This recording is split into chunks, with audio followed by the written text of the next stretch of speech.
ഇപ്പോൾ വരുന്ന വാർത്തയിലേക്ക് നമുക്കിനി പോവാം. തൊടുപുഴ വെങ്ങല്ലൂരിൽ വീണ്ടും VD സതീശനെ അനുകൂലിച്ച് ഫ്ലക്സ്. കേരളം ജയിച്ചു, ഇനി VDS നയിക്കുമെന്ന ഫ്ലക്സ് ബോർഡാണ് പ്രത്യക്ഷപ്പെട്ടത്. അതിന്റെ ദൃശ്യങ്ങളിലേക്ക് നമുക്ക് ആദ്യം ഒന്ന് പോകാം.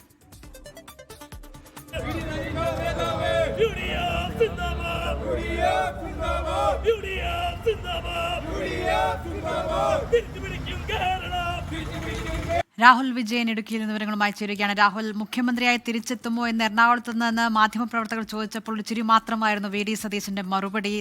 അതിനേക്കാൾ ഉറപ്പും ആവേശവും അണികൾക്കുണ്ട്. എന്താണ് അവർ പറയുന്നത്?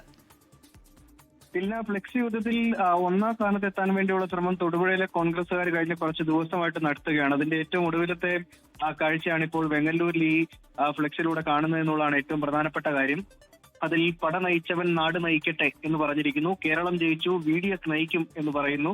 അത് തൊടുപുഴ ബ്ലോക്ക് സെക്രട്ടറി റഷീദിന്റെ നേതൃത്വത്തിൽ ഉൾപ്പെട്ട സംഘമാണ് ഈ ഫ്ലെക്സ് സ്ഥാപിച്ചത് എന്നുള്ളതാണ് ഏറ്റവും പ്രധാനപ്പെട്ട കാര്യം. അവർ അതിന് മുൻപിൽ നിന്ന് മുദ്രാവാക്യം വിളിക്കുകയും ചെയ്യുന്നുണ്ട്. കഴിഞ്ഞ ദിവസങ്ങളിലൊക്കെ പ്രത്യക്ഷപ്പെട്ട ഫ്ലെക്സിന് ആരാണ് വെച്ചത് അല്ലെങ്കിൽ ഒരു ഉടമസ്ഥൻ ഉണ്ടായിരുന്നില്ല. പക്ഷെ ഇന്ന് അങ്ങനെയല്ല. പരസ്യമായി തന്നെ കോൺഗ്രസ് പ്രവർത്തകരെല്ലാം ഇറങ്ങിക്കൊണ്ട് വലിയ ആവേശത്തോടു കൂടിയാണ് ഈ ഫ്ലെക്സ് ഉയർത്തിയിരിക്കുന്നത് എന്നുള്ളതാണ് തൊടുപുഴയിൽ കാണാൻ കഴിയുന്നത്. എന്തായാലും 3 അനുകൂല പോസ്റ്ററും അതുപോലെ തന്നെ ഒരു എതിരായിട്ടുള്ള ഒരു പോസ്റ്ററുമാണ് തൊടുപുഴയിൽ VD സതീശന്റെ പേരിൽ പ്രത്യക്ഷപ്പെട്ടത്. ശരി.